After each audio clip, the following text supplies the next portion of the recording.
besides these incredibly beautiful West African queens whom we'll get back to later in this video. First, look at this kid. He's riding on a live crocodile. Yes, a real one. This is the #1 strangest thing you'll only find in Burkina Faso, and we'll reveal 19 more shocking, fascinating and unbelievable things later in this video. Our journey starts in a village called Bazoule, just 30 kilometers from the capital. The air around this pond is thick with a strange kind of peace. It feels watchful. That's because these murky waters are home to over 100 West African crocodiles. But here, in a way that defies all logic, they aren't just predators. They are revered as family, as the living souls of ancestors. This is Prosper, one of the village guides. He says you have to be a son of the village to do this job, and that he knows every single crocodile by name. He holds up a chicken, it squawks, cutting through the quiet, and begins to call out to the water, and then, you see it, a prehistoric head, then the powerful armored body moving with a slow, deliberate confidence. It's huge, but no one panics. The children of the village swim and play in this very same water. Prosper explains the legend. Sometime in the 15th century, a devastating drought threatened to wipe out the village. When all hope was lost, a crocodile appeared and led the women to a hidden spring, saving everyone. From that day on, they have been sacred. Look how Prosper fearlessly approaches, sitting on its back like it's a park bench. A few moments later, a tourist with a look of pure adrenaline does the same. So, and I'm sitting on I can't even talk. I'm in Burkina Faso and I'm sitting on a crocodile. The species here, Crocodilus sucus, is known to be less aggressive than its Nile cousin, but it's still a wild animal with 66 teeth. When one of these sacred crocodiles dies, the village mourns. They hold a proper burial, sometimes even in a coffin, with the same rights and honors as a human elder. So, here, let's be honest guys, would you ride this crocodile for sure? Or does even seeing other people doing so frighten you? Let me know your thoughts in the comments down below. From the sacred waters of Bazoule, we travel to a place where water is so scarce that people have found another way to cleanse themselves. This is one of the few places in the world where people, especially women, can take a bath without a single drop of water. In the scorching Sahel desert, where water is life's most precious commodity, an ancient and intense form of therapy is practiced. Samotherapy, or the sand bath. This is not about building sandcastles. This is about being literally buried from the neck down in sand that has been naturally heated by the sun to temperatures around 45 degrees Celsius or 113 Fahrenheit. The practice dates back to ancient Egypt and Greece and is a powerful form of alternative medicine.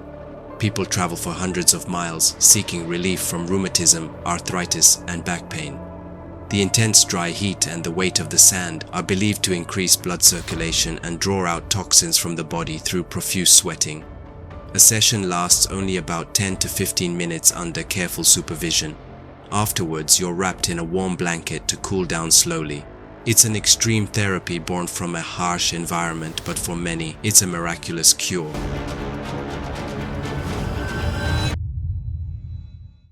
This spirit of finding solutions in a challenging landscape is the very essence of Burkina Faso, and it's reflected in the name of its capital city. This is the only capital in the world that welcomes visitors by its name. The name of the city, Ouagadougou, comes from the local Murray language and literally means, "You are welcome here at home with us." It's a name that embodies the hospitality of the Burkinabe people. But the story of names in this country is a story of revolution. Until 1984, the country was known by its colonial name, Upper Volta, a bland geographical label from the French. Then, a charismatic 33-year-old army captain named Thomas Sankara came to power. Often called Africa's Che Guevara, Sankara was a firebrand who wanted to erase every trace of colonial mentality. In a powerful act of self-definition, he renamed the country Burkina Faso, a name woven from the nation's two largest languages, meaning the land of upright people or land of the incorruptible. Sankara's vision was to create a self-sufficient, proud nation. He rejected foreign aid, nationalized resources, and launched massive campaigns for literacy, vaccination, and women's rights. His legacy of fierce independence is being consciously revived today by the current leader, Captain Ibrahim Traoré, who also came to power via a coup and has echoed Sankara's anti-imperialist stance.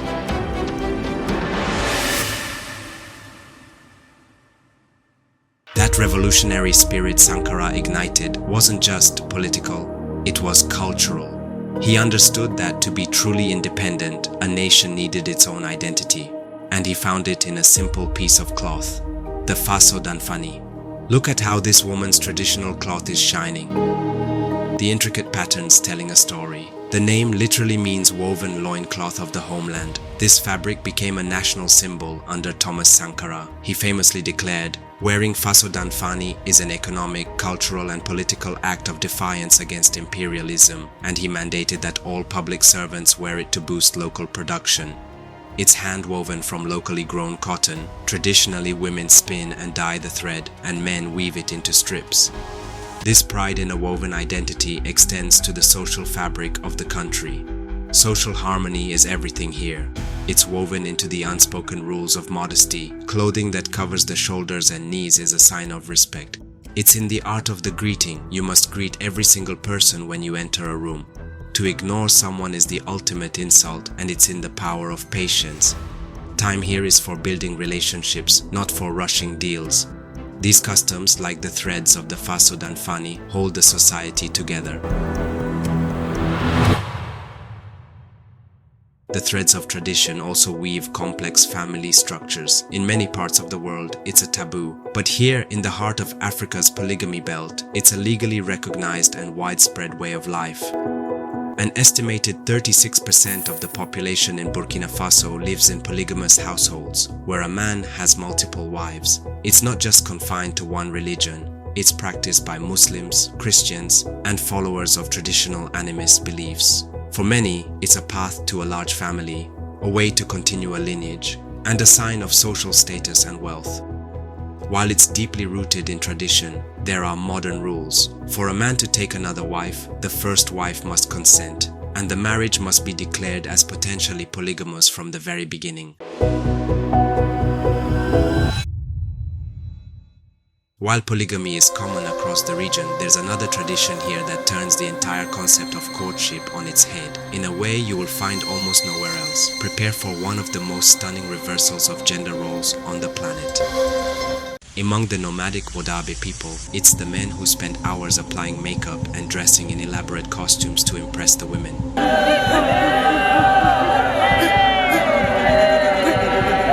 Their annual Garawal festival is, for all intents and purposes, a male beauty pageant. The beauty ideal is incredibly specific. They prize tallness, bright white eyes, and pearly white teeth. During the main dance, the yake, they line up, chanting hypnotically, rolling their eyes and baring their teeth to show off these features. And the judges? They are young, marriageable women who hold all the power. When a woman sees a man she likes, she walks up and taps him on the shoulder, choosing him as her partner for a night, or even for life. This explosion of color and creativity isn't just for festivals. In the south of the country, it's written on the very walls of the homes, creating an architectural masterpiece unique to the Kasena people. In the village of Tiebele, the houses themselves are works of art.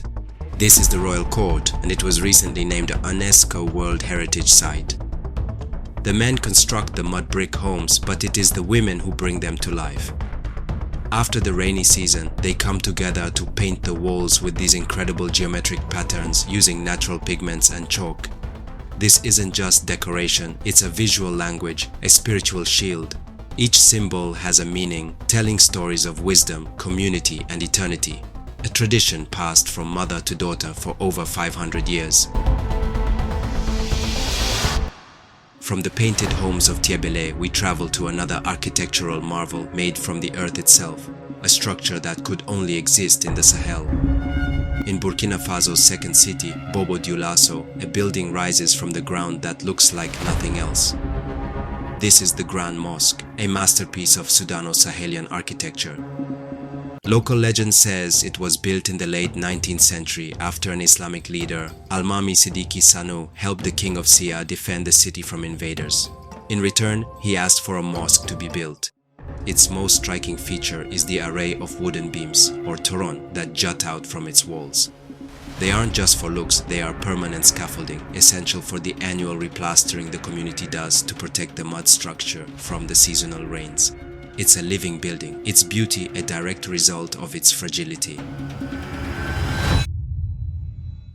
The creative spirit that built the Bobo Mosque has turned the entire capital, Ouagadougou, into the undisputed cultural hub of the continent.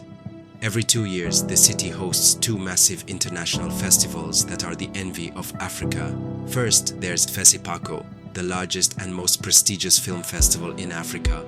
Founded in 1969, it was a revolutionary act, a place for African filmmakers to finally tell their own stories for their own people after decades of being filmed through a colonial lens. On the alternate years, the city hosts SIAO, the International Art and Craft Fair. It's a dizzying, vibrant explosion of creativity, where artisans from across the continent come to sell their work. Together, these 2 events make Ouagadougou a global pilgrimage site for African art.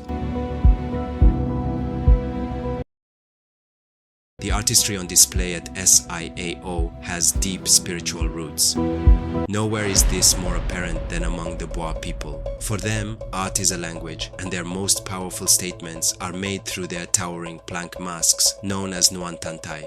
These are not just decorations, they are sacred texts carved from wood, brought to life in ceremonies for funerals, harvests, and initiations. The bold geometric patterns are a code. The zigzag lines represent the difficult path of the ancestors. A checkerboard pattern symbolizes the duality of life, good and evil, wisdom and ignorance. And the large concentric circles are the all-seeing eyes of an owl, representing the vigilance of the spirit world. To learn to read the mask is to learn your place in the universe.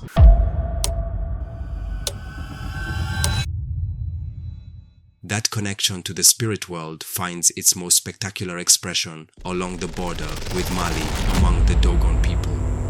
They are a culture set apart, known for their incredible cliffside villages and their Dama dance, a funeral ceremony unlike any other on earth.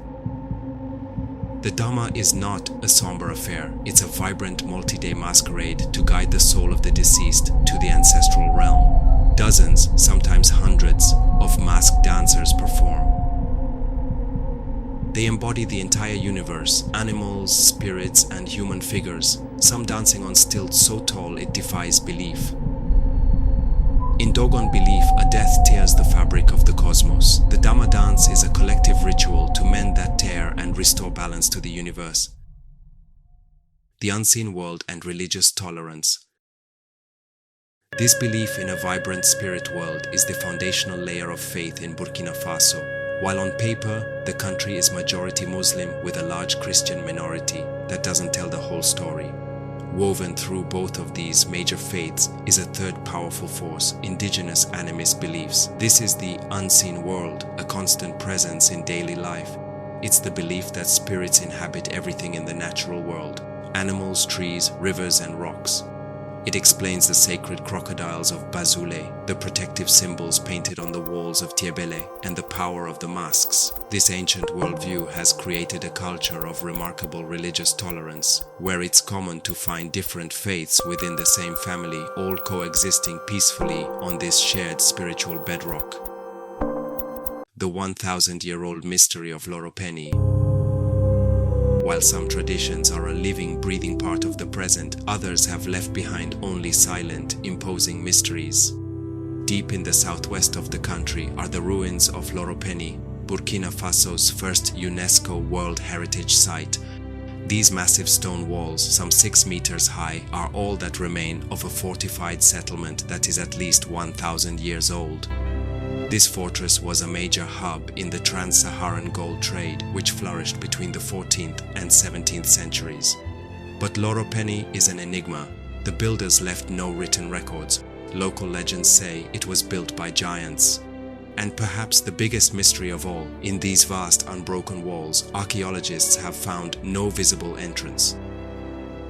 the shocking reality of child marriage and FGM. From the mysteries of the past, we turn to a harsh reality of the present. While Burkina Faso is a land of incredible cultural richness, it also grapples with deeply entrenched practices that harm its women and girls. Despite being illegal, both child marriage and female genital mutilation, FGM, are still shockingly prevalent. Over half of all women in the country are married before they turn 18. 1 in 10 is married before the age of 15. Similarly, FGM, though outlawed since 1996, has been performed on over half the female population. But there is hope. Activism and government action are making a difference, and the rates among the youngest generation of girls have dropped significantly, a sign that this painful tradition is slowly, finally beginning to fade. The laws around marriage in Burkina Faso contain another unique feature, one that is almost unheard of elsewhere. We've talked about how common polygamy is, but the legal framework around it is just as unusual. When a man in Burkina Faso gets married for the first time, the law allows him to make a choice. Will this be a monogamous union or a polygamous one? That choice, made at the very beginning, is legally binding for life. If he chooses monogamy, he cannot legally take another wife. If he declares the marriage as polygamous and his wife agrees, the door is open. With over a third of households in the country being polygamous, this initial declaration is one of the most important parts of the marriage contract. The sinister hand taboo.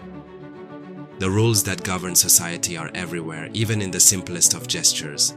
Here's a rule you learn very quickly in Burkina Faso.